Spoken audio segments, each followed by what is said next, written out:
এখন শুনবেন রাত 13টা খবর। খবর প্রচারিত হচ্ছে 72 টেলিমিডিয়া চ্যানেলে। আর খবর পড়ছি আমি মোহাম্মদ শফিকুল ইসলাম খান খান বাহাদুরা।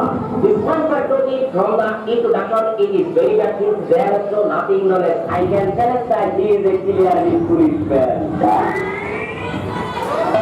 গত 3 মাস আগে আমাদের এক সংবাদদাতা জানিয়েছে যে ভারত থেকে একটি যাত্রীবাহী বিমান বাংলাদেশে আসার পথে মাতৃ মহাসাগরের সাথে ধাক্কা লেগে প্রশান্ত মহাসাগরে 500 গজ পানির নিচে তলিয়ে গেছে।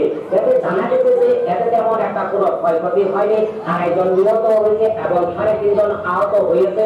যারা নিহত হয়েছে তাদেরকে ঢাকা মেডিকেল হাসপাতালে ভর্তি করা হয়েছে। যারা আহত হয়েছে তাদেরকে ঢাকা হাবিবপুর কবরস্থানে ভর্তি করা হয়েছে। অন্যদিকে জানা গেছে যে 500 গজ পানির নিচে যারা জাহাজের নিচে আছেন তারা অনেক সুখে শান্তিতে আছেন।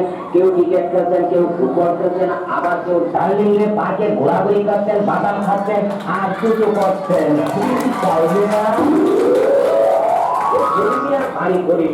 ঢাকা কোম্পানিতে চাকরি করতেন। কোম্পানির চাকরি ছেড়ে দিয়ে এখন বর্তমানে বেশি বাড়িতে চাকরি করেন। অনেকদিন পর তিনি বাড়িতে যাওয়ার জন্য ছুটি পেয়েছেন। তাই ছেলের জন্য একটি আইসক্রিম নিয়ে সদরঘাট লঞ্চঘাটে আসলেন।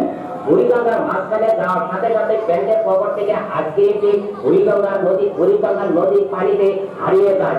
6 মাস খোঁজাখুঁজির পরও আইসক্রিমটির কোনো সন্ধান পাওয়া যায়নি। কোনো ভাগ্যবান ব্যক্তি যদি আইসক্রিমটির সন্ধান পেয়ে থাকেন তাহলে তাকে একটি ওয়ারাবকি উপহার দেওয়া হবে। আর শরীরের সাথে যোগাযোগ করার জন্য তার মোবাইল নাম্বার হলো 8920 মাঝখানে ফেমিকন আছে, এটা তার কোড নাম্বার। তাই না? এখন শুনলেন বড়ার খবর। আমাদের পাশের বাড়ির ঝুঁকুমিয়া পাক্কার মধ্যে ধাক্কা দেয়া তিনি অক্কা পেয়েছেন। রিপোর্ট করছেন মুস্তাফিজুর রহমান মুক্তা, আর ক্যামেরায় আছেন নাসিরউদ্দিন মিলন।